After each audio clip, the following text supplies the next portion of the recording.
In this short tutorial, we're going to have a look at setting up to-do emails, which are in Dellegance the ability for the administrator to set up automated emails on outstanding work issues. Now, there are 10 different types currently configured in Dellegance, and you can see the list of the types of notifications you can get if you go to Help File and look at notification types. There's a full list in there with descriptions. Now, as an administrator, the very first thing you need to do is actually to enable in the system under System Settings to do email notification. Very simple. You simply go to this toggle here and turn it on.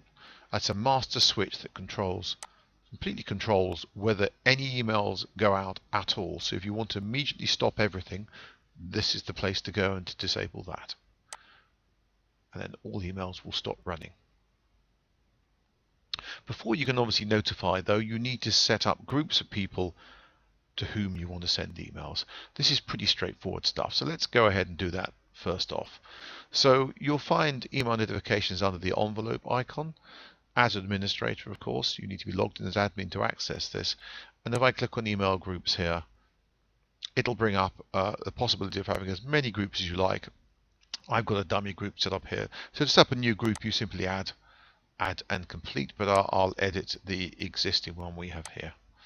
So you give it a name and a description. You might want to describe in detail the team, for example, because you can have as many groups as you like, and you can assign them multiply to various emails at different frequencies. So you may want users or people doing specific tasks be told daily or weekly, but you may want an management overview email that goes to a different group that runs the same notification, but say once a month. So that's very possible if you set up flexibility in your groups. So give it a name, give it a description, and then choose the people you want in it. And it's as simple as that. And once you've set up that group, you can simply reuse it for all your notifications. So if we now go to actually the emails themselves, we'll see we currently have 5 set up already. I'll set a new one up in a minute. You give it a name. That's quite important because you set more than one up, you might want to give it a descriptive name, describe the team that's using it. You assign it to a user group. You choose a notification type, which, as I said, there's 10 in the system. And then you set up your reminder email frequency and your qualifier. So in this instance, it's every 7 days it will fire and send an email. You can see the last one was sent on the 26th of August.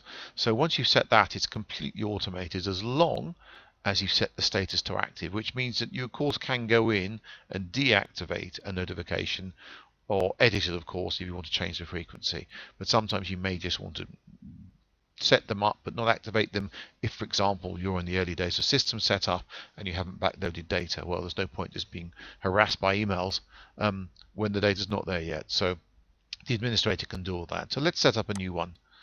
We'll make it active. We'll give it a name.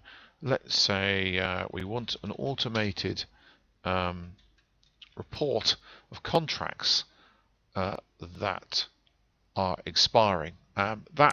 You do actually have to set up for this particular one in your contract type some parameters around that when how you define expiring, and you can actually set so many days before and so many days after to keep being notified, so it'll turn itself off, and I'll show you that in a second. But this particular one is an unusual one. So I'll assign that to the management team. Notification type there is contracts expiring, and we want that, let's say, once a month. And there we have it.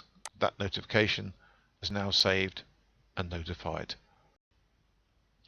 So now that's set up, for this particular one, we have to actually set up the contract types so we actually get the right stuff coming out. So let's go into the code maintenance menu. And again, you need to be a code manager or an administrator here. Let's go and look at contract types. So in contract types, I'm going to choose a contract type. I'm going to choose full binding authority, as we have some examples in the system of this type of contract. I'm going to edit it, and if you notice, the notify expiring has not been enabled, so I'm going to enable that. That will enable this type of contract to be included in the to-do email notification. This facility allows you to just select the types of contract you want to be notified on. Otherwise, it would go around looking at all the contract types, many of which would not be relevant if you have lots in the system. So this allows you to fine tune it a bit. You also have to say how many days before a contract expires do I want to notify on, and how many days after it expires. Now, 30 is probably a little bit light, so probably 120, 4 months before it expires, remind me it's coming up to expire, and after 30 days afterwards, don't tell me anymore. You can put that to 0 if you're not interested at all, but it's good to have a few days after it's expiring in case you missed it. So we'll update that contract type.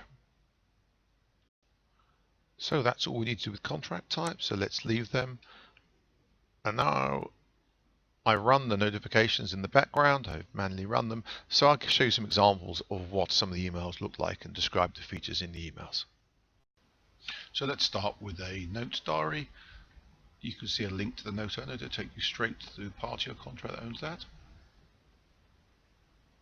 Reviews that haven't been completed yet, again link straight to the review.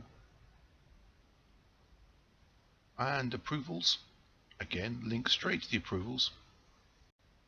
And lastly, recommendations from all parts of the system, approvals, reviews, and obviously audits, and they're ordered and grouped by severity.